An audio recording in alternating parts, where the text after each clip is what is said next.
"This seat is reserved for Mr. Peterson. You don't belong here. Learn your place."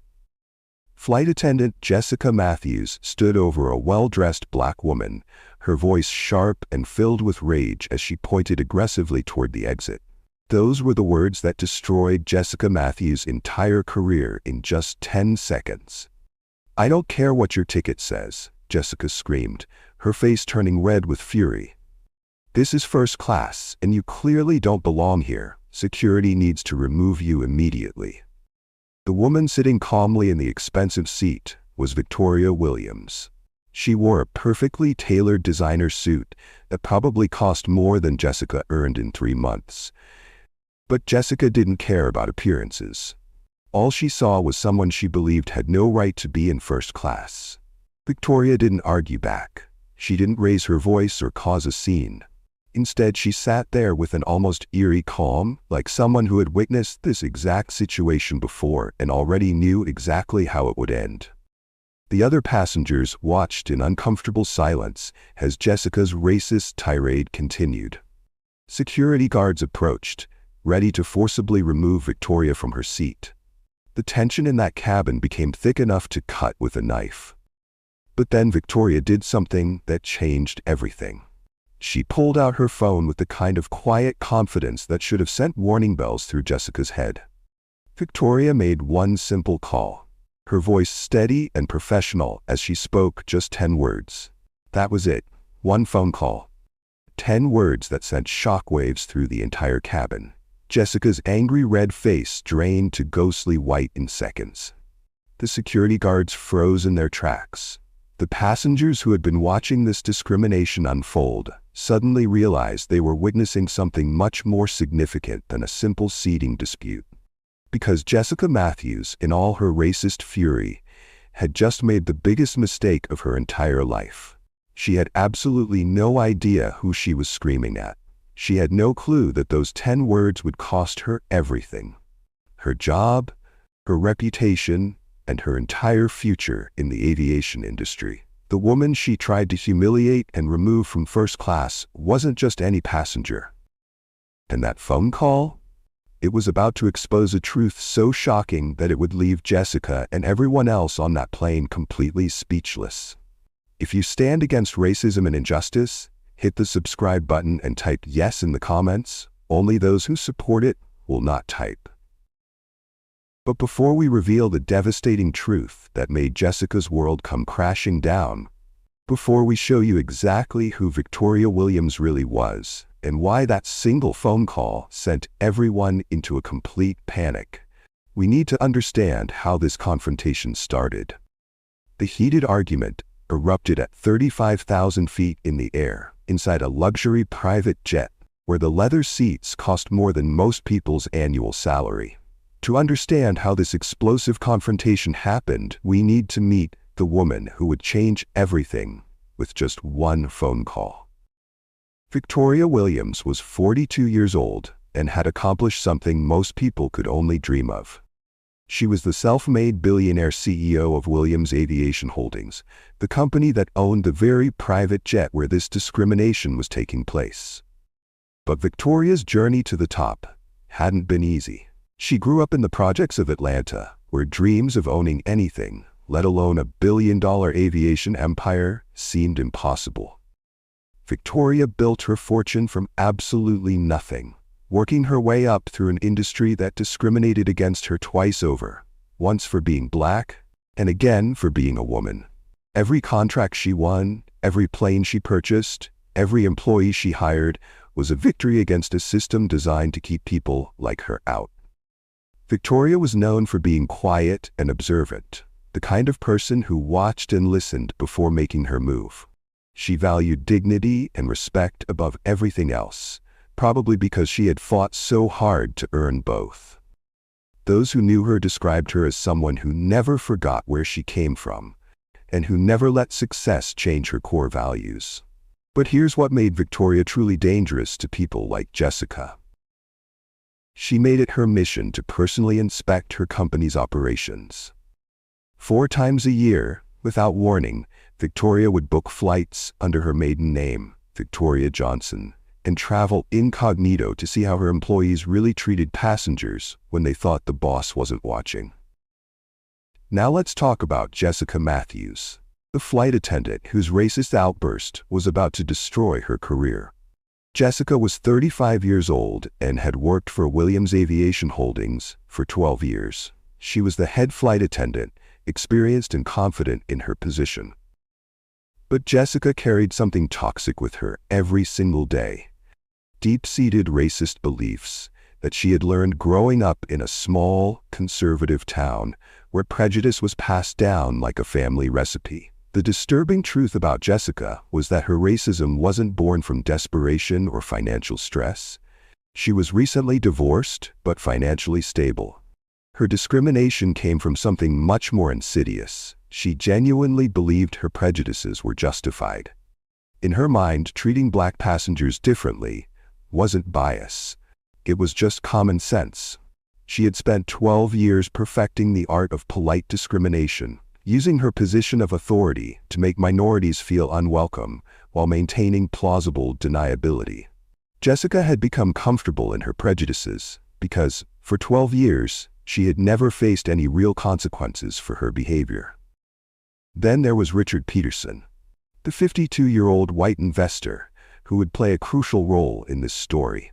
Peterson was everything wrong with old money privilege wrapped up in an expensive suit.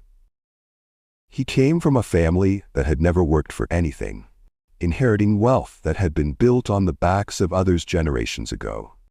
Peterson was entitled, demanding, and used to getting his way simply because of his bank account.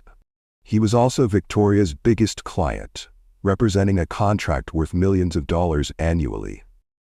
Peterson flew with Williams Aviation Holdings regularly and had grown accustomed to being treated like royalty by staff who feared losing his business. The flight crew that day included Captain Sarah Chen, a 41-year-old veteran pilot with 20 years of flying experience. Sarah was mixed race and had faced her own share of discrimination early in her career. She had learned to be professional and diplomatic, but there was a line she wouldn't cross when it came to tolerating injustice. The co-pilot was David Thompson, just 29 years old and relatively new to the company. David was the kind of person who avoided conflict at all costs, partly because he desperately needed this job to support his sick mother. He had learned to keep his head down and stay out of workplace drama, even when his conscience told him otherwise. Now here's where the story gets interesting. On this particular day, Victoria decided it was time for one of her surprise inspections. She booked her ticket under her maiden name, Victoria Johnson, and dressed in her usual understated but expensive style. Victoria wanted to see how her staff treated passengers when they thought no one important was watching. When Victoria boarded her own plane, Jessica saw exactly what her prejudiced mind expected to see. A well-dressed black woman who, in Jessica's racist worldview, clearly didn't belong in first class. Jessica's brain immediately started creating explanations that fit her biased narrative. Jessica looked at Victoria's designer clothes and expensive jewelry and convinced herself that Victoria was probably someone's assistant who had been given a ticket by her employer. Or maybe she was a woman who had gotten lucky with a wealthy boyfriend who was treating her to a nice flight. In Jessica's prejudiced mind, there was simply no way a black woman could have earned first-class treatment on her own merit. If you're shocked by how casually racist Jessica's assumptions were, hit that subscribe button because this story is about to get so much more intense.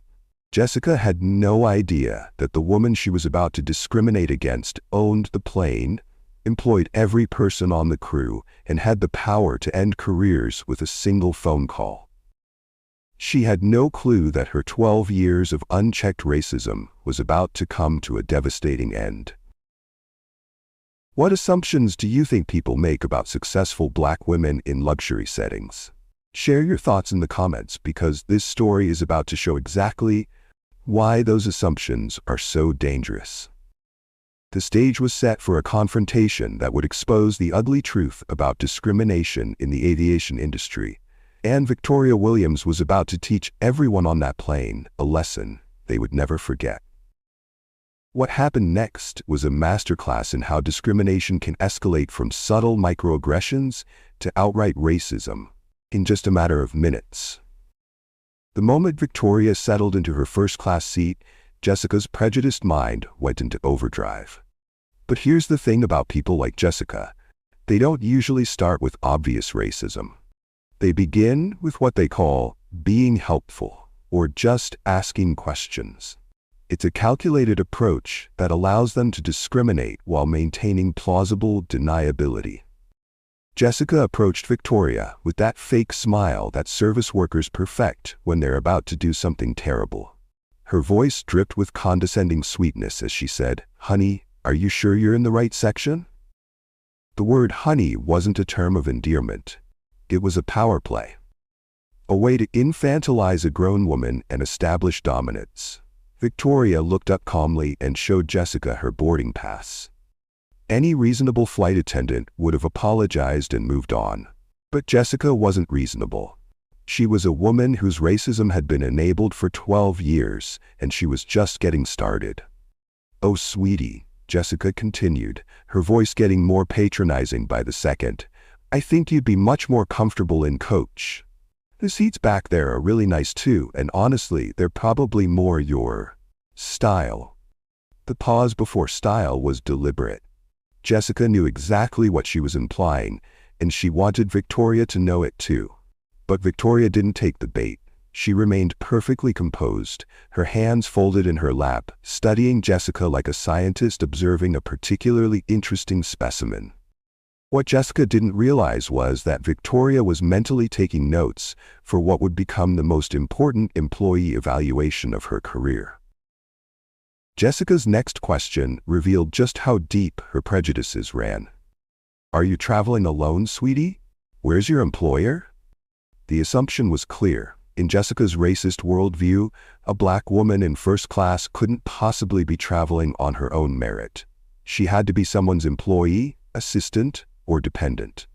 When Victoria simply replied that she was traveling alone on business, Jessica's mask started to slip. "Business?" she repeated with barely concealed skepticism. "What kind of business?" The way she said it made it clear she thought Victoria was lying. Victoria gave a small smile and said she was in aviation. This should have been Jessica's first warning sign, but her racism had made her blind to obvious clues. "Aviation?" Jessica laughed, actually laughed, as if the idea was absurd. "Well, I'm sure whoever bought your ticket meant well, but this is the executive section. It's really reserved for actual business executives and company owners." The irony was so thick, you could cut it with a knife. Here was Jessica, a flight attendant, telling the actual owner of the airline that she didn't belong in first class because she couldn't possibly be a business executive. Victoria's eyes never left Jessica's face as she absorbed every word, every tone, every micro-expression. She was building a case, documenting behavior, and watching her employee reveal exactly who she really was when she thought there were no consequences. But Jessica wasn't done. Her comments became more personal and more revealing of her deep-seated prejudices. "I mean, don't get me wrong," she said with fake kindness. "I'm sure you're very hardworking. But there are certain standards we have to maintain here. Our regular passengers expect a certain environment." The coded language was obvious to everyone except Jessica, who thought she was being subtle. She was basically saying that black passengers made white passengers uncomfortable, and that was somehow Victoria's problem to solve. Then everything changed when Richard Peterson arrived. Peterson stormed onto the plane 20 minutes late, his entitled energy filling the cabin like toxic gas. He was the kind of man who had never heard the word no in his entire privileged life, and today was not going to be the day that changed. "What the hell is this?" Peterson demanded when he saw Victoria in what he considered his seat. He didn't address Victoria directly. In his mind, she wasn't worth speaking to. Instead, he turned to Jessica, like she was a manager, and he was complaining about defective merchandise. "I specifically requested my usual seat," Peterson said, his voice dripping with entitlement. I've been flying with this airline for years, and I expect certain standards to be maintained."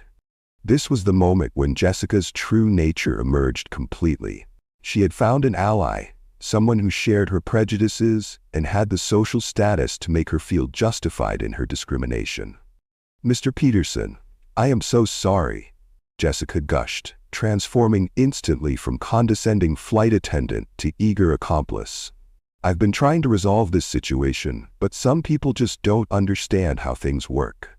Peterson looked at Victoria for the first time, and his expression was pure disgust. "Diversity hires," he muttered, loud enough for everyone to hear. "They're taking seats from real business people now. What's next? Are we going to have homeless people in first class too?" Jessica actually giggled at this cruel comment. The sound was chilling. Here was a woman finding genuine joy in the dehumanization of another human being. "You're absolutely right, Mr. Peterson," Jessica agreed eagerly. "Some people just don't belong in certain spaces, no matter what their ticket says." The two of them began bonding over their shared racism, each comment making the other bolder and more confident.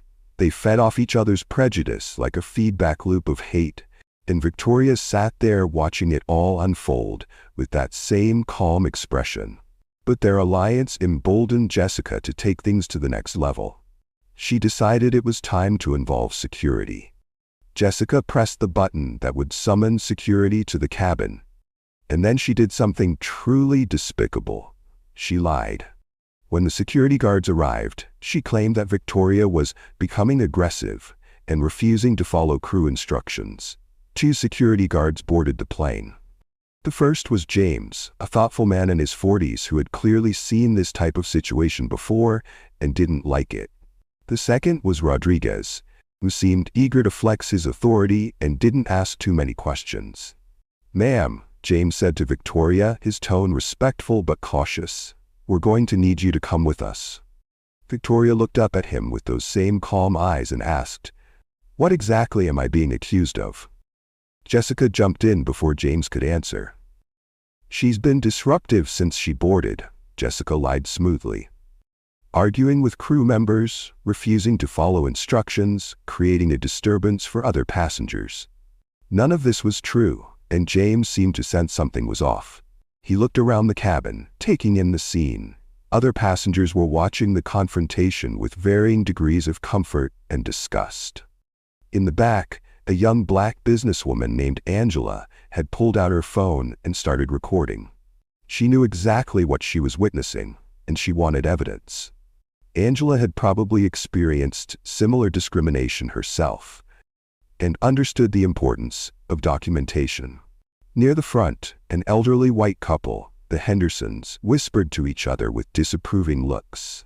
But their disapproval seemed to be aimed at the situation itself, rather than Jessica's behavior. They were uncomfortable, but not uncomfortable enough to speak up. A teenage girl named Emma sat frozen in her seat, looking horrified by what she was witnessing, but too intimidated to say anything. She kept looking around, hoping an adult would intervene, but the adults were all finding reasons to mind their own business. Even the flight crew members were exchanging uncomfortable glances, but none of them had the courage to challenge Jessica's authority. They were caught between their conscience and their careers were winning. This is exactly how discrimination thrives, not just through the actions of obvious racists like Jessica, but through the silence of people who know better but choose to do nothing.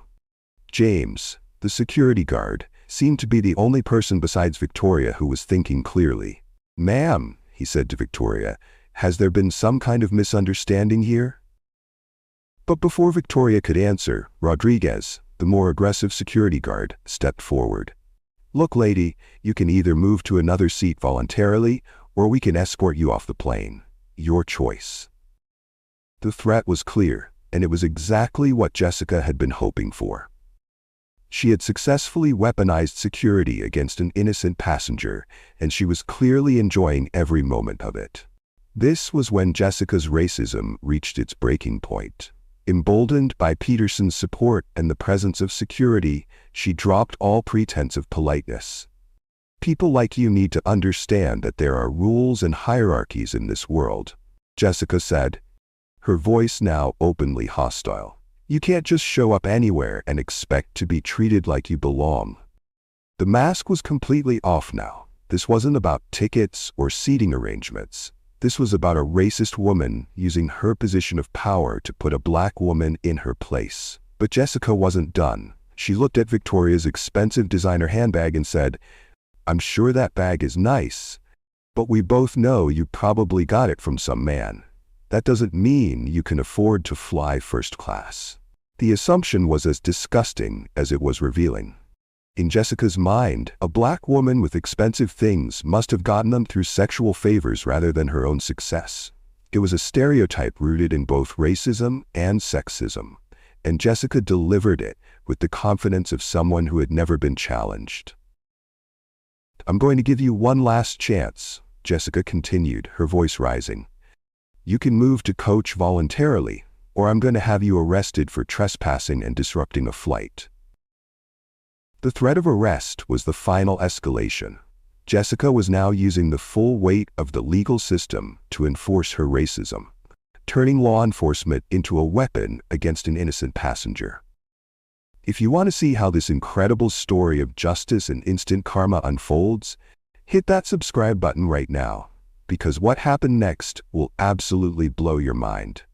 Throughout this entire ordeal, Victoria had maintained her composure with almost superhuman patience. But for the first time, something shifted in her expression. It wasn't anger. It was something much more devastating. It was disappointment. Victoria looked at Jessica with the expression of someone who had hoped for better, but wasn't surprised by what she found. It was the look of a person who had built a company specifically to combat this kind of discrimination, only to discover it was happening right under her nose. "Is that your final decision?" Victoria asked quietly, her voice still calm but carrying a weight that should have warned everyone in that cabin that they were about to witness something extraordinary. Jessica, still drunk on her own power and Peterson's encouragement, smiled triumphantly. "Yes, it is. Security, please remove this passenger immediately." Have you ever witnessed discrimination this blatant in real life? Let me know in the comments, because what happened next was about to change everything. Victoria Williams reached for her phone, and the nightmare that Jessica had created for herself was about to become very, very real. What happened next was like watching a slow-motion train wreck where everyone except the conductor could see the disaster coming. While Jessica was still basking in her racist triumph, and security was preparing to remove Victoria from the plane, Captain Sarah Chen entered the cabin for her routine pre-flight safety checks. Sarah was focused on her clipboard, running through her standard procedures, when something made her look up. Her eyes landed on Victoria, and she froze mid-step. Sarah did a complete double-take, her professional composure cracking for just a moment as recognition dawned on her face. She knew that face. She had seen it in company newsletters, at corporate events, and in the framed photo that hung in the employee break room at headquarters. Sarah's heart started racing as she realized she was looking at Victoria Williams, the owner and CEO of the entire company. The woman who signed her paychecks. The woman who had personally hired her 5 years ago after other airlines had passed her over because of discrimination. Sarah caught Victoria's eye, and the two women shared a look that spoke volumes. Victoria's expression was calm but meaningful, and she gave Sarah the slightest shake of her head, a subtle signal that said, "Not yet." Sarah understood immediately. This was one of Victoria's legendary surprise inspections, and she was witnessing her boss being discriminated against by her own employees. The realization hit Sarah like a freight train. Victoria Williams, the woman who had built this company from nothing specifically to create a discrimination-free environment, was sitting in her own plane being subjected to the exact kind of racism she had spent decades fighting against. Sarah's mind raced as she tried to process what she was witnessing. She knew about Victoria's quarterly inspections, but she had never seen one in action. Now she understood why Victoria did them. This was exactly the kind of behavior that would never happen if employees knew the boss was watching. But while Sarah was having her moment of recognition, Jessica was completely oblivious. She was too caught up in her power trip, too intoxicated by Peterson's validation, and too confident in her own authority to notice the panic spreading across her captain's face. That's when Victoria made the phone call that would change everything. Victoria pulled out her phone with the same calm demeanor she had maintained throughout the entire ordeal. Her voice was quiet and professional as she dialed, but every word she spoke was like a nail in Jessica's professional coffin. "It's Victoria," she said simply, as if she was ordering coffee instead of destroying careers. "Yes, I'm on flight 247. The name Victoria should have meant something to Jessica, but she was too busy gloating to pay attention. She was still talking to Peterson about how satisfying it felt to put people in their place. Victoria continued her conversation with deadly calm. "Cancel everything with Peterson Industries. All contracts, all future bookings, effective immediately." These words were spoken quietly, but they carried the weight of millions of dollars in lost business. Peterson Industries wasn't just any client. They were Victoria's biggest account, representing a massive portion of the company's annual revenue. With those words, Victoria had just sacrificed her most profitable relationship for the sake of her principles. But Victoria wasn't finished. "And prepare the emergency board meeting for Monday," she added. "We have some serious personnel issues to address." The emergency board meeting was corporate speak for "heads are going to roll." Victoria was calling an emergency session to discuss the discrimination happening on her own aircraft, and everyone involved was about to face consequences they couldn't imagine. Jessica was still completely oblivious to what was happening right behind her. She was too busy celebrating her perceived victory with Peterson, too intoxicated by the feeling of exercising power over someone she considered beneath her. But Captain Chen had heard every word of Victoria's phone call, and the color drained from her face like she had seen a ghost. Sarah understood the implications immediately. Her boss had just canceled their biggest client contract while sitting on her own plane being discriminated against by her own employees. Sarah tried desperately to get Jessica's attention, making subtle gestures and meaningful looks, but Jessica was completely focused on her racist performance. Sarah even cleared her throat loudly and tried to position herself in Jessica's line of sight, but Jessica was too caught up in her power trip to notice. In the cockpit, co-pilot David Thompson had been monitoring the radio communications when he heard Victoria identify herself by name. David's eyes went wide as he recognized Victoria Williams from all the company communications, employee handbooks, and corporate memos he had read. David immediately understood what was happening, and he started to panic. He knew his job was probably safe since he hadn't participated in the discrimination. But he also knew he was witnessing a career-ending disaster for his colleagues. Word started spreading quietly among the flight crew as they began to realize what they were witnessing. Glances were exchanged, whispers were shared, and a sense of dread began to fill the cabin. Everyone except Jessica and Peterson understood that they were watching a catastrophe unfold in real time. But Jessica was completely blind to the growing tension around her.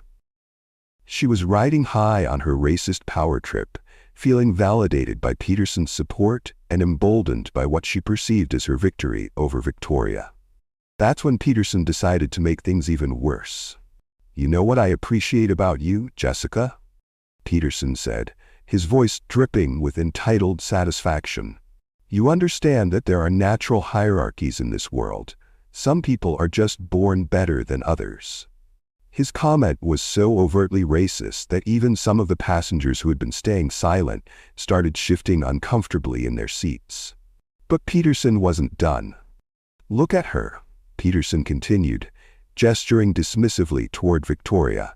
"Probably never worked a real job in her life. Probably got everything handed to her through affirmative action and government handouts. People like that think they can just waltz into spaces meant for their betters." Jessica laughed. Actually laughed at Peterson's disgusting comments. The sound was chilling, the laughter of someone who found genuine joy in the dehumanization of another human being. "You're absolutely right, Mr. Peterson," Jessica agreed enthusiastically. "And look at how she's dressed, trying so hard to fit in where she doesn't belong. That designer outfit is probably fake anyway. Women like her always try to dress above their station." The comments were getting more personal and more cruel by the minute. Jessica felt emboldened by Peterson's approval and was showing her true colors in the most horrific way possible. "I bet she bought that handbag with her welfare check," Peterson added with a smirk. "Or maybe she's some rapper's girlfriend trying to play businesswoman for the day." Both of them were now making assumptions about Victoria's appearance, her background, her intelligence, and her worth as a human being. They were reducing a brilliant, accomplished woman to racist stereotypes, while she sat just feet away from them. But they weren't finished. Peterson leaned in closer to Jessica and said, "This is exactly why we need to maintain standards. Give these people an inch, and they'll take a mile. Next thing you know, they'll think they own the place." The irony was so perfect, it was almost poetic. Here was Peterson talking about maintaining standards while being completely unaware that these people actually did own the place. Jessica nodded enthusiastically. "That's exactly what I've been trying to explain to her," she said. "Some people need to learn their place in the world. There are rules and hierarchies for a reason." Their conversation had devolved into the kind of openly racist dialogue that most people keep private. They felt safe expressing their true beliefs because they thought they were among like-minded people in a space where they held all the power. But while they were bonding over their shared hatred, Victoria had heard enough. Victoria stood up from her seat with a dignity and grace that made everyone else in the cabin look small by comparison. She didn't storm off or make a scene. She simply rose with the quiet confidence of someone who knew exactly who she was and what she was worth. As Victoria began walking toward the cockpit, Jessica couldn't resist one final moment of triumph. She turned to the other passengers with a satisfied smile and announced loudly, "Some people just don't know their place in this world. But don't worry, folks. We'll have this situation resolved shortly." If you're enjoying the story, hit that subscribe button, because the justice that's coming will make it all worth it. Jessica had no idea that the woman she had just spent the last hour humiliating was about to teach her the most expensive lesson of her entire life. She had no clue that her victim was actually her boss, and that every racist word she had spoken was being mentally documented for the termination letter that was already being written in Victoria's mind. If you were in Victoria's shoes, would you have stood up from the seat, or would you remain on the seat no matter what? Drop your thoughts in the comments. What happened next was the most satisfying moment of justice you will ever witness. Captain Sarah Chen walked back into the cabin with Victoria by her side, and the atmosphere immediately shifted. You could feel the tension in the air as Sarah prepared to deliver news that would shatter Jessica's world completely. Sarah's voice was shaking, not from fear, but from the weight of what she was about to reveal. She cleared her throat and addressed the entire cabin with the kind of announcement that changes lives forever. "Ladies and gentlemen," Sarah began, her words carrying across the silent cabin, "I'd like you to meet Victoria Williams." The name hung in the air for a moment. Jessica heard it but didn't immediately understand the significance. She was still riding high on her racist victory, still feeling validated by Peterson's support. But Sarah wasn't finished. Victoria Williams is the owner and CEO of Williams Aviation Holdings, the company that owns this aircraft. The words hit the cabin like a bomb. Jessica's triumphant smile began to fade as the implications started to sink in. "And employs every single person on this crew," Sarah concluded, her voice getting stronger as she delivered the final blow. The silence that followed was deafening. You could have heard a pin drop in that cabin as everyone processed what they had just learned. The woman Jessica had spent the last hour humiliating, discriminating against, and trying to have arrested was actually her boss. Not just her supervisor, her ultimate boss, the person who owned everything. Jessica's face underwent a transformation that was almost supernatural. The color drained from her skin so quickly she looked like she was about to faint. Her mouth opened and closed like a fish gasping for air, but no words came out. For the first time in over an hour, Jessica Matthews was completely speechless. That's impossible," Jessica finally stammered, her voice barely above a whisper. "She can't be. I mean, she's—" Jessica couldn't even finish her sentences. Her brain was short-circuiting as it tried to process the magnitude of her mistake. But if Jessica was in shock, Peterson was in complete panic. The realization hit him like a freight train. He had just spent the last hour insulting, degrading, and making racist comments about the CEO of his biggest aviation contractor. Not only had he lost the contract that Victoria had already canceled during her phone call, but he had done it in the most spectacular and humiliating way possible. Peterson's entitled arrogance evaporated instantly, replaced by the desperate scrambling of a man watching his business relationships crumble in real time. "Miss Williams," he started, his voice taking on a pathetic, pleading tone, "I think there's been a misunderstanding. I didn't realize." But Victoria silenced him with a single look. She didn't need to raise her voice or make threats. Her presence alone commanded absolute attention. The security guards who had been so eager to remove Victoria from the plane now looked like they wanted to disappear into the floor. Rodriguez, the aggressive guard who had threatened to escort Victoria off the plane, was visibly sweating as he realized he had just threatened to arrest the owner of the airline. Even James, the sympathetic security guard who had hesitated throughout the ordeal, looked mortified that he had been part of this situation at all. The passengers who had watched the discrimination unfold in silence were now experiencing their own moment of reckoning. They realized they had witnessed something terrible and done nothing to stop it. The guilt was written all over their faces. But Angela, the young black businesswoman who had been recording everything, continued to document the aftermath. She understood the historical significance of what she was witnessing. A moment of justice that needed to be preserved and shared. Victoria stepped forward and addressed the cabin with the calm authority of someone who had earned every ounce of respect she commanded. When she spoke, her voice carried the weight of experience, wisdom, and absolute moral certainty. Victoria turned to Jessica first, her voice steady and professional.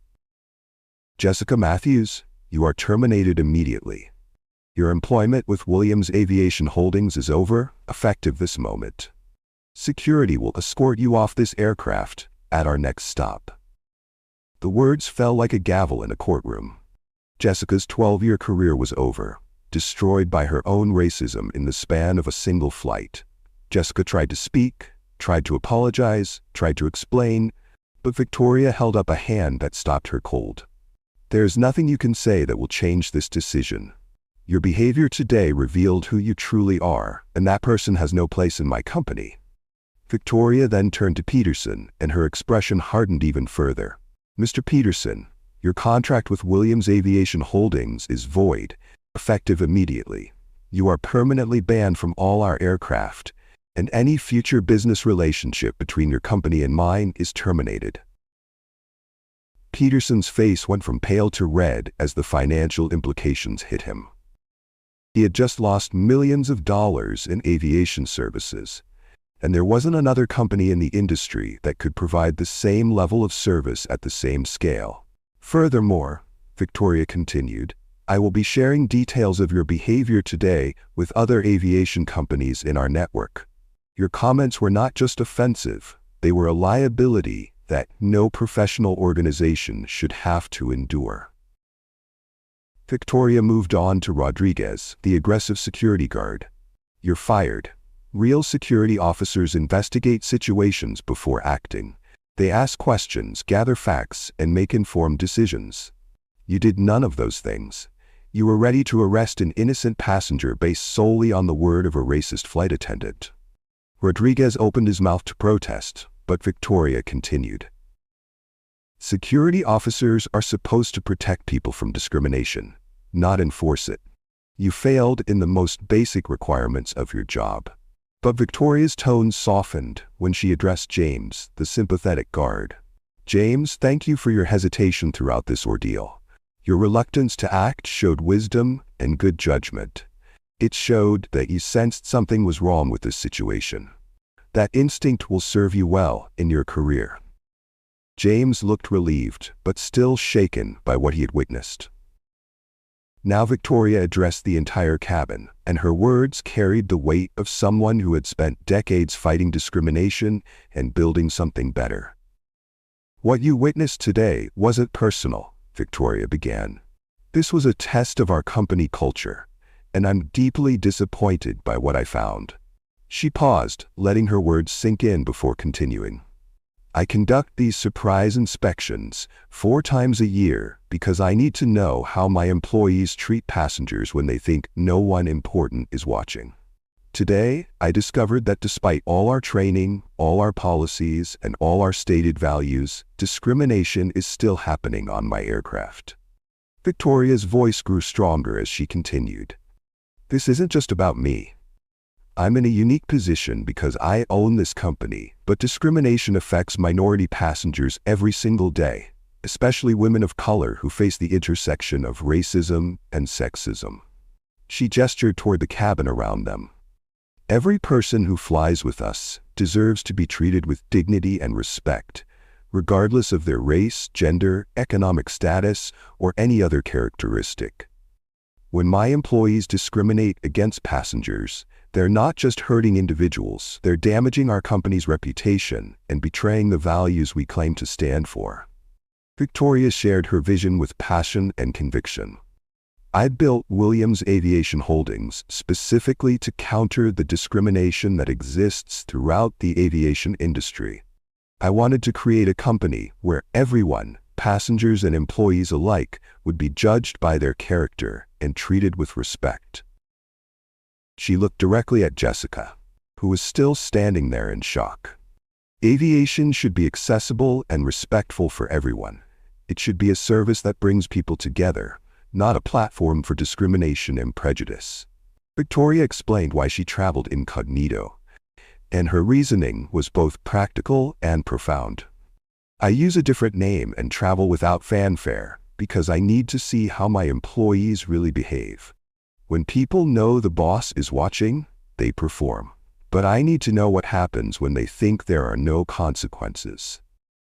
Her voice took on a more personal tone as she continued. My success story should inspire people, not intimidate them. When employees see a successful Black woman, they should be proud to work for a company that values diversity and excellence. They shouldn't see someone they need to put in their place. Victoria looked around the cabin one more time, making eye contact with passengers and crew members alike. Today's events will be documented, investigated, and used to improve our training and policies. We will do better because we must do better. If you're amazed by Victoria's grace under pressure and her commitment to justice, smash that subscribe button because this story is about to get even more powerful. The silence in the cabin was profound as everyone absorbed the weight of Victoria's words. Jessica stood there like a statue, finally understanding the full magnitude of her actions. Peterson looked like a man who had just watched his empire crumble. The other passengers sat in contemplative silence, many of them probably examining their own complicity in what they had witnessed. But the story wasn't over yet. The consequences of this flight would ripple far beyond the cabin, and the lessons learned would change more than just the people who were there to witness them. YouTube script, Act 5, Resolution and Reflection, 58 to 60 minutes. The aftermath of Victoria's revelation was swift, decisive, and absolutely devastating for those who had chosen to discriminate. When the plane landed at its next scheduled stop, Jessica Matthews was escorted off the aircraft in front of everyone. The walk of shame down that aisle was the longest walk of her life. 12 years of employment, gone. Her reputation in the aviation industry destroyed. Her comfortable salary and benefits terminated. But Jessica's humiliation was just the beginning of her consequences. She faced potential lawsuits not just from the company for violating their anti-discrimination policies, but personal legal action from Victoria herself. Victoria had been personally humiliated, discriminated against, and threatened with arrest, all documented by Angela's recording and witnessed by an entire cabin full of people. Jessica's career in aviation was over. Word spreads quickly in specialized industries, and no airline would risk hiring someone with her track record. She had become a liability that no company could afford. Peterson's reaction to losing his contract was exactly what you'd expect from an entitled, privileged man who had never faced real consequences for his actions. He stormed off the plane, ranting about reverse racism and claiming he was the real victim in the situation. "This is discrimination against white people," Peterson shouted as he gathered his belongings. "I'm going to sue for reverse racism. This is exactly what's wrong with this country." But his words fell completely flat. Everyone in that cabin had witnessed his racist comments and discriminatory behavior. They had heard him bond with Jessica over their shared prejudices. They knew exactly who the real victim was, and it wasn't Richard Peterson. Peterson's rants about reverse racism only served to confirm everything Victoria had said about his character. He was a man who couldn't accept responsibility for his actions, and who would rather blame discrimination laws than examine his own racist behavior. The other staff members who had been complicit in the discrimination faced immediate disciplinary action. The crew members who had stayed silent while watching a passenger be abused were written up and required to attend additional sensitivity training. They kept their jobs, but they understood that their silence had consequences too. But Victoria didn't just focus on punishment. She also believed in recognizing and rewarding good behavior. Captain Sarah Chen, who had maintained her professionalism throughout the ordeal and had tried to signal Jessica to stop her discriminatory behavior, received an immediate promotion. Victoria named her Director of Flight Operations, a position that would allow Sarah to implement company-wide policies and training to prevent future incidents. "Sarah," Victoria told her, "your recognition of what was happening and your attempt to intervene showed exactly the kind of leadership this company needs. You understood the situation immediately and tried to do something about it." James, the sympathetic security guard who had hesitated to arrest Victoria because something felt wrong about the situation, was offered a management position within the company's security division. His instincts and moral compass had served him well, and Victoria wanted to put him in a position where he could train other security personnel. "Your hesitation saved you from making a terrible mistake," Victoria told James. "That kind of wisdom and moral judgment is exactly what we need in our security leadership." But perhaps the most meaningful recognition went to Angela, the young black businesswoman who had recorded the entire incident. Victoria offered her an internship at Williams Aviation Holdings, specifically in their diversity and inclusion department. "You understood the importance of documentation," what Victoria told Angela.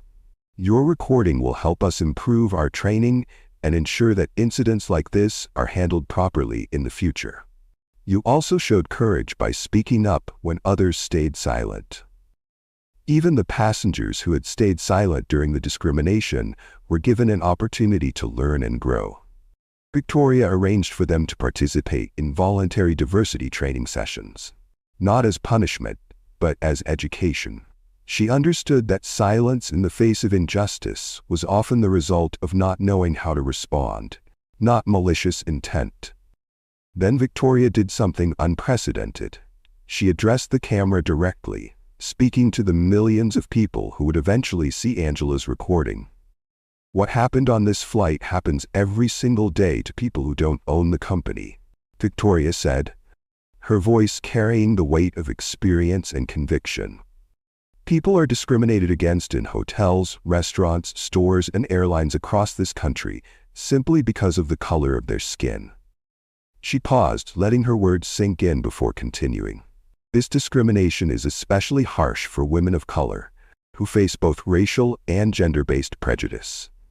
We're questioned more, doubted more, and treated as if we don't belong in spaces where we've earned our place. Victoria's message was clear and powerful. We all have a responsibility to speak up when we see discrimination happening. We all have an obligation to treat each other with dignity and respect, regardless of race, gender, or social status. Her final words were perhaps the most important of all. Success isn't about putting others down to lift yourself up. Real success is about lifting everyone up with you. That's how we build a better world. The impact of Victoria's story didn't end when the plane landed.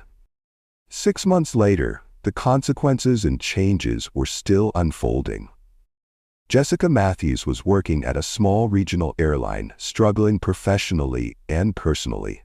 Her new job paid a fraction of what she had earned at Williams Aviation Holdings, and her reputation in the industry was permanently damaged. She was constantly reminded of her mistake every time she went to work. One day, while grabbing coffee during her break, Jessica saw a news report on the television that stopped her in her tracks. The headline read, "Williams Aviation wins major humanitarian contract." The reporter was describing how Victoria's company had been selected to fly medical supplies to underserved communities around the world. It was a multi-million-dollar contract that would not only be incredibly profitable, but would also save countless lives by delivering critical medical aid to places that needed it most. CEO Victoria Williams says this contract represents her company's commitment to ensuring aviation serves everyone equally, the reporter explained. Williams Aviation Holdings has become a model for inclusive business practices in the aviation industry. For the first time, Jessica truly understood what she had cost herself. It wasn't just a job or a salary. She had lost the opportunity to be part of something meaningful. She had lost the chance to work for a company that was making a real difference in the world. Victoria's company had become a beacon of hope and inclusivity in an industry that had historically been dominated by discrimination. Other aviation companies began following Williams Aviation Holdings' lead, implementing similar diversity and inclusion policies after Jessica's story went viral. The video of the incident, recorded by Angela, had been viewed millions of times and had sparked conversations about discrimination across the country. It became a case study in business schools and a training tool for companies in every industry. The message was clear. Real change happens when we refuse to accept discrimination as normal. When leaders like Victoria take a stand and enforce consequences for discriminatory behavior, it sends a message that reverberates throughout entire industries. Victoria's story proved that one person's commitment to justice can create ripple effects that change countless lives. Her refusal to accept the way things are had created a new standard for the way things should be. If this story inspired you and you want to see more examples of justice and positive change, make sure you're subscribed because there are so many more incredible stories like this one. The final lesson of Victoria Williams' story is that we all have the power to create change. Whether we're CEOs or customers, employees or passengers, we all have a role to play in creating a more just and equitable world. What would you do if you witnessed discrimination like this? How can we all work together to create change in our own communities and industries? Share your thoughts in the comments below, because these conversations are how real progress begins. Victoria Williams didn't just fire a racist employee or cancel a discriminatory client. She created a model for how business leaders can use their power and influence to build a better world for everyone. And that might be the most important lesson of all. If you enjoyed this story, like, subscribe, and share with others so they can learn too. See you in our next video.